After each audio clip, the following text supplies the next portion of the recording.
नमस्कार दोस्तों, career first channel पर आप सबका स्वागत है। आज का डिक्टेशन लिखने के लिए तैयार रहें। बहुत ही अच्छा मैटर है, ध्यानपूर्वक लिखेंगे। Ready, start. सतत विकास का अर्थ है ऐसा विकास जो वर्तमान की आवश्यकताओं को पूरा करते हुए भविष्य की पीढ़ियों की आवश्यकताओं को पूरा करने की क्षमता को भी बनाए रखे।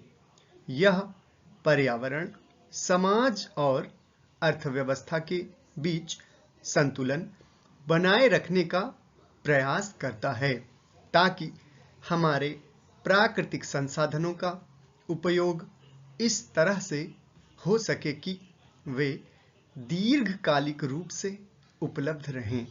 यह सुनिश्चित करना कि विकास के कार्यों से पर्यावरण पर प्रतिकूल प्रभाव न पड़े और प्राकृतिक संसाधनों का संतुलन बना रहे। इसका उद्देश्य ऐसी अर्थव्यवस्था का निर्माण करना है जो दीर्घकालिक रूप से समृद्ध और रोजगार के अवसर प्रदान करे। सतत विकास एक आवश्यक और महत्वपूर्ण अवधारणा है जो हमें एक समृद्ध, स्वस्थ और संतुलित भविष्य की ओर ले जाती है। हमें इसे अपने जीवन का हिस्सा बनाना चाहिए और अपने कार्यों में इसके सिद्धांतों को लागू करना चाहिए। केवल तभी हम एक सुरक्षित और सुरक्षित पृथ्वी की ओर कदम बढ़ा सकते हैं जो आने वाली पीढ़ियों के लिए भी उतना ही उपयोगी और संसाधन संपन्न हो। भारत और नेपाल के बीच आर्थिक संबंध भी बहुत मजबूत हैं। भारत नेपाल का सबसे बड़ा व्यापारिक साझेदार है और नेपाल की अर्थव्यवस्था में भारत का महत्वपूर्ण योगदान है। नेपाल के कई उत्पाद भारत में निर्यात किए जाते हैं और भारत से नेपाल को भी कई आवश्यक वस्तुएं और सेवाएं मिलती हैं। हालांकि भारत और नेपाल के संबंध आमतौर पर मैत्रीपूर्ण रहे हैं, फिर भी कुछ समय-समय पर तनाव भी उत्पन्न हुए हैं।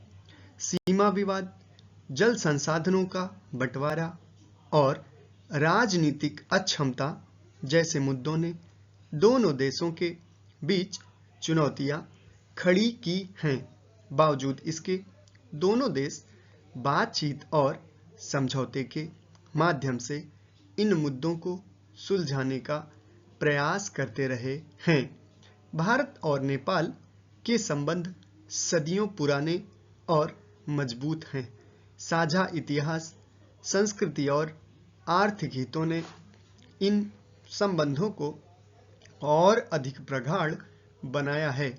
हालांकि समय-समय पर चुनौतियां उत्पन्न होती रहती हैं, लेकिन दोनों देशों के बीच की मित्रता और आपसी सहयोग इन चुनौतियों का सामना करने में सक्षम रहे हैं।